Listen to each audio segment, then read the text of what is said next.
You are Peter, and upon this rock I will build my church, and the gates of the netherworld shall not prevail against it.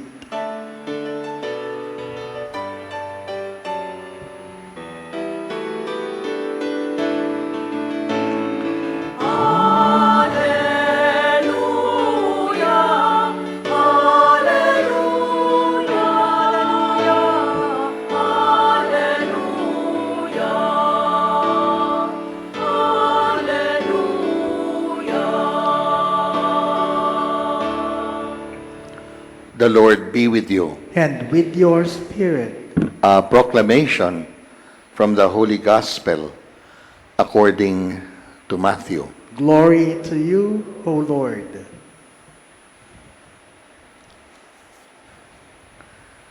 Jesus went into the region of Caesarea Philippi. He asked his disciples, "Who do people say the Son of Man is?" They replied, "Some say John the Baptist, others Elijah, and still others Jeremiah, or one of the prophets." But he said to them, "But you,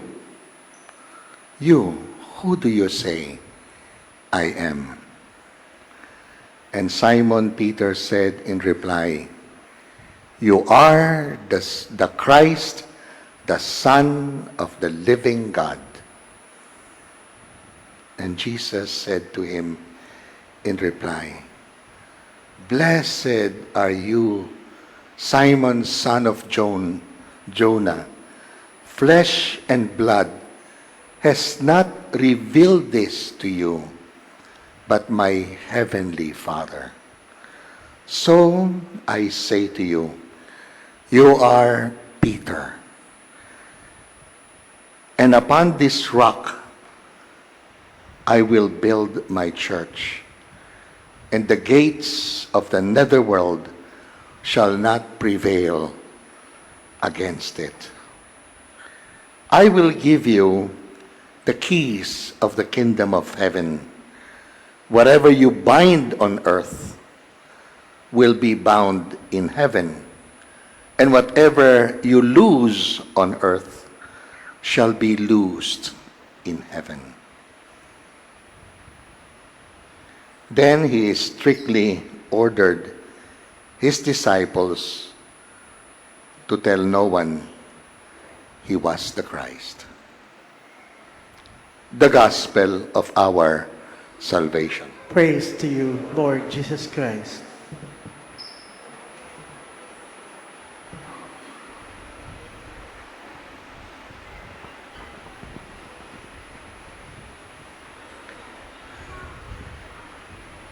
Dumating po tayo sa punto ng ayon sa Ebanghelistang Mateo, ito ang pinakamahalaga sa kanyang ebanghelyo.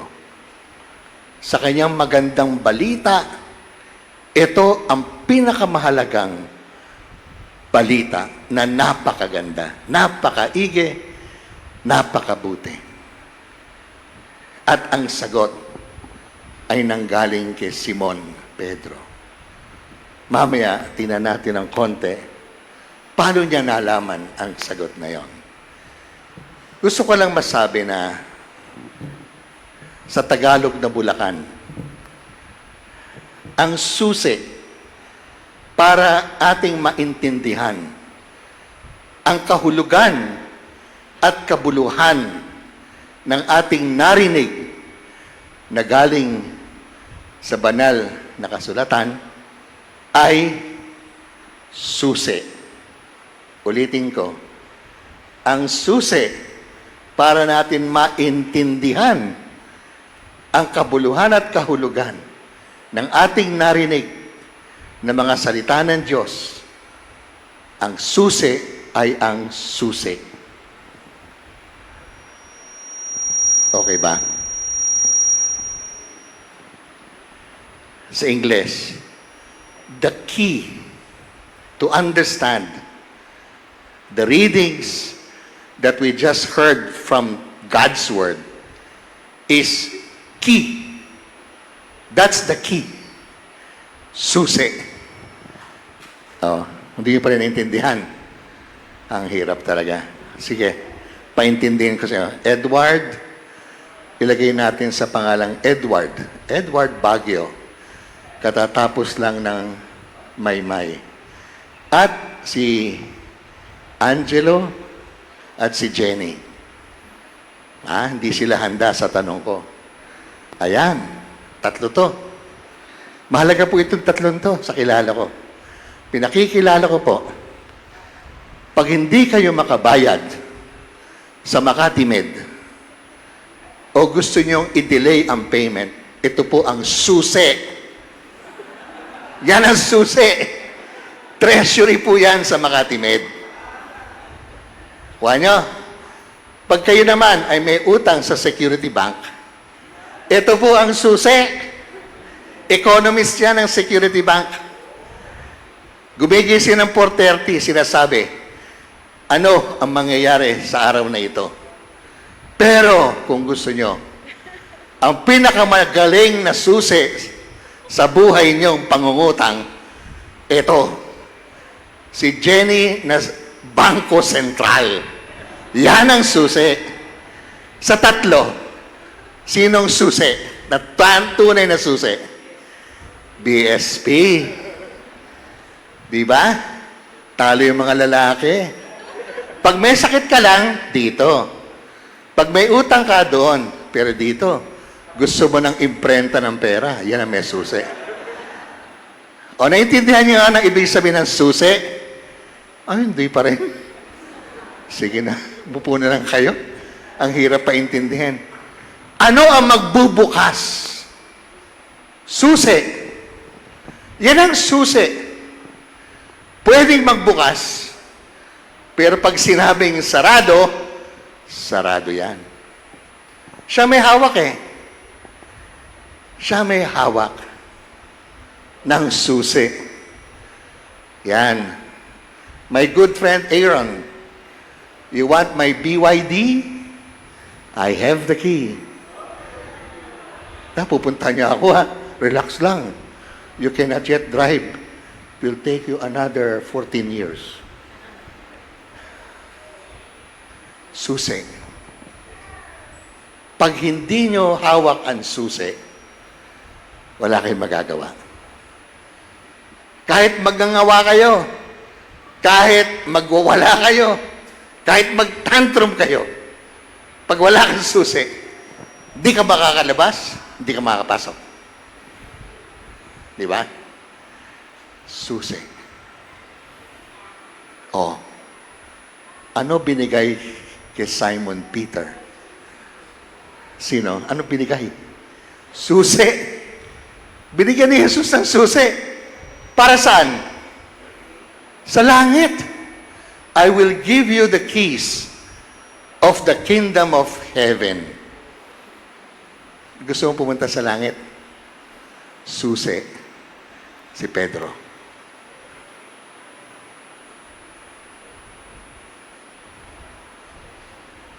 Gusto mong masaraduhan sa langit?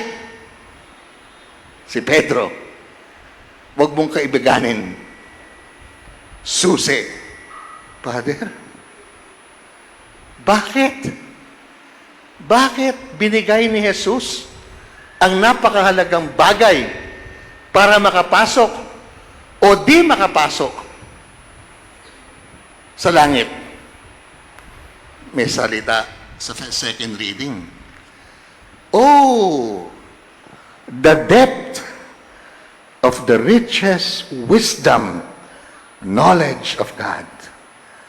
How inscrutable His judgments. How unsearchable His ways. For who has known the mind of the Lord? Was there ever a counselor to suggest to God? Who has given the Lord anything? Wala. So bakit binigay kay Pedro? Dimpi. Ba't binigay sa kanyang kapangyarihan, buksan o sarado ang kalangitan? Bakit? Ang sagot ng Diyos, Glenn, bakit hindi? Gusto ko eh.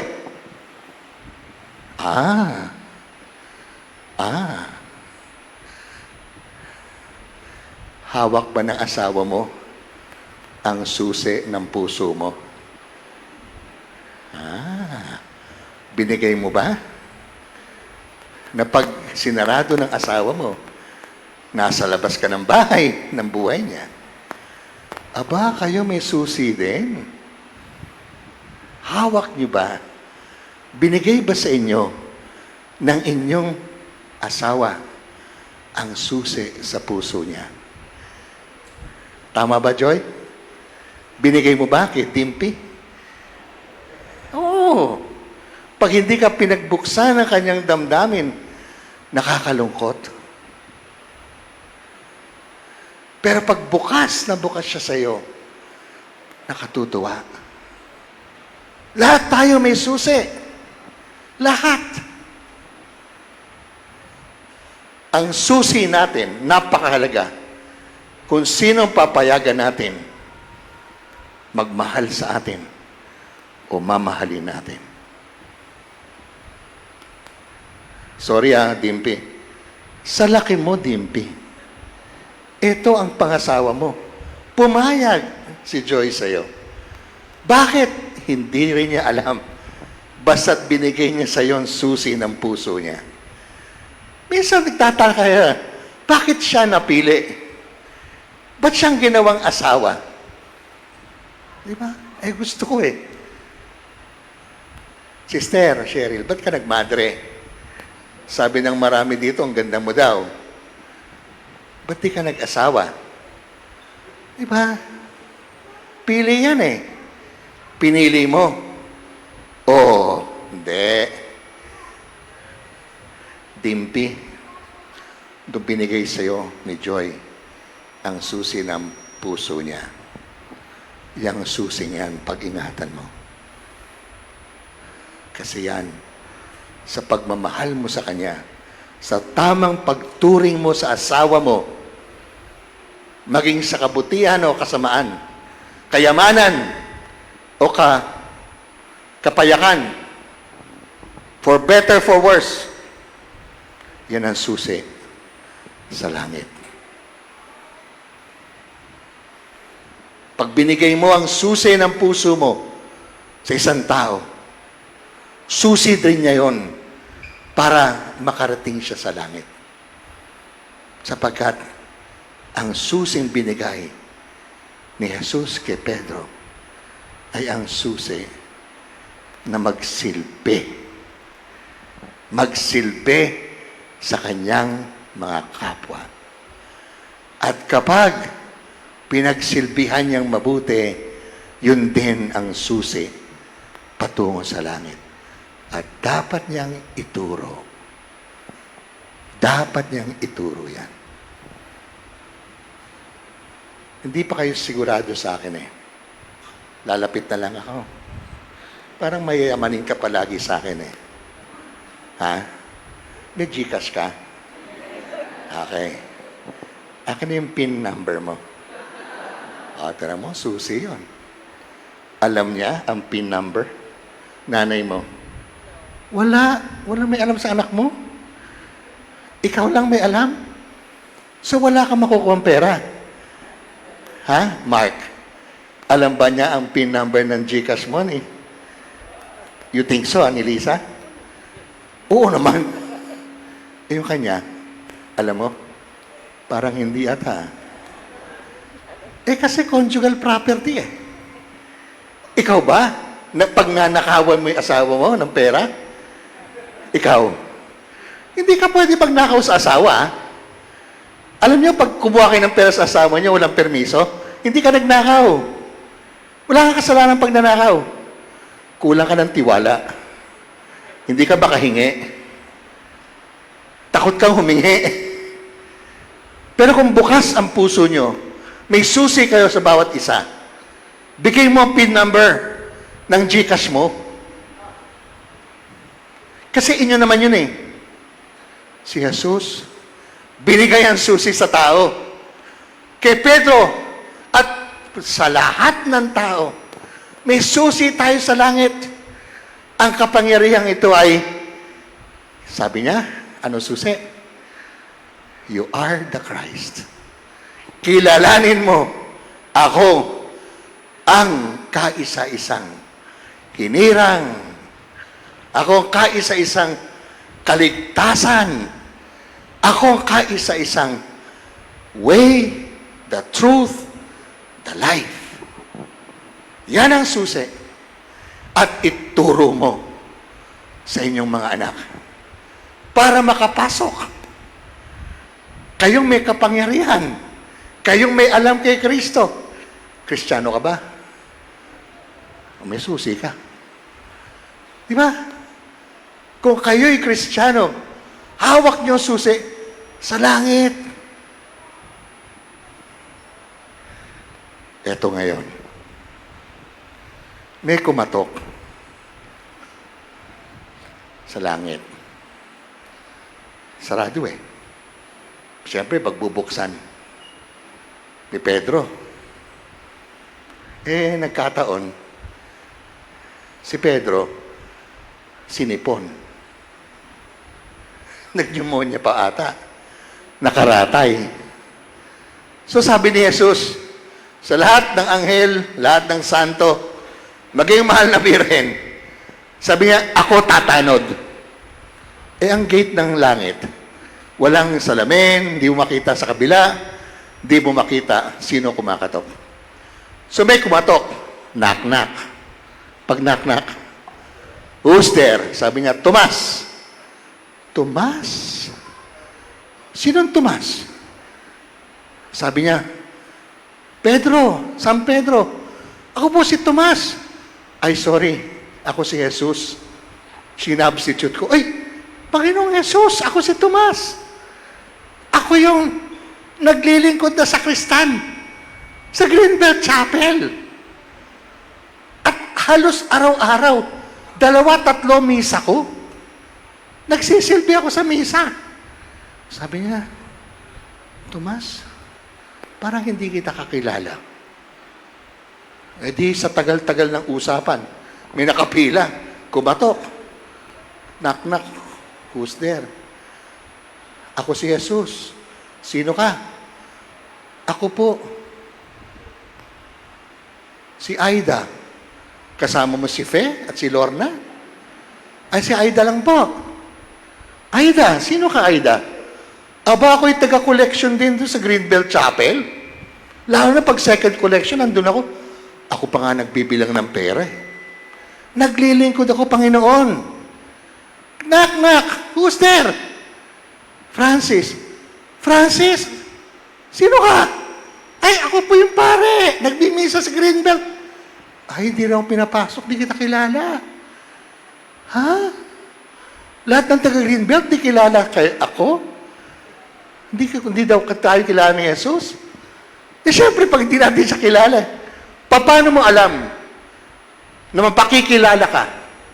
Joe, paano mo alaman makikilala ka ni Jesus? Ikaw, meron ka katandaan na eh.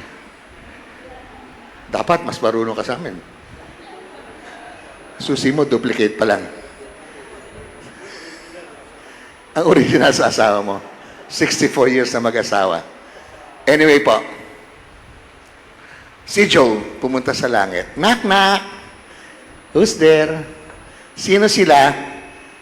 Kamukha mo. Pasok. Kamukha mo. I'm like you. Kristiyano.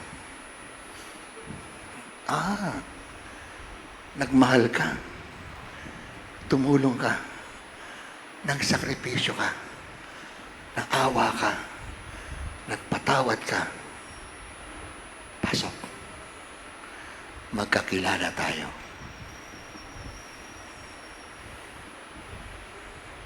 Naintindihan niyo na ba ang susi? Sige, hanggang 2:00 tayo dito. 3:00 pa naman yung next mass eh. Mga kapatid, Susi, napakalaga. Kung ito, ayaw ibigay kanyang PIN number sa GCash, ano ba yung pera doon? Ito, langit. At di mo kailangan ng cash.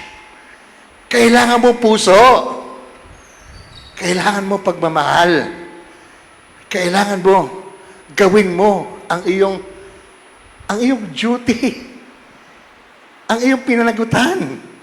Mahalin mo ang iyong kapwa, lalo na iyong asawa at mga anak. Magtulungan tayo. Yan lang po ang susi. Di ba mahirap magpatawad? Ito susi, siya. Tagapin natin. Para ngayon, siya na ngayon, ay kasama natin ang tawag sa kanya katawan?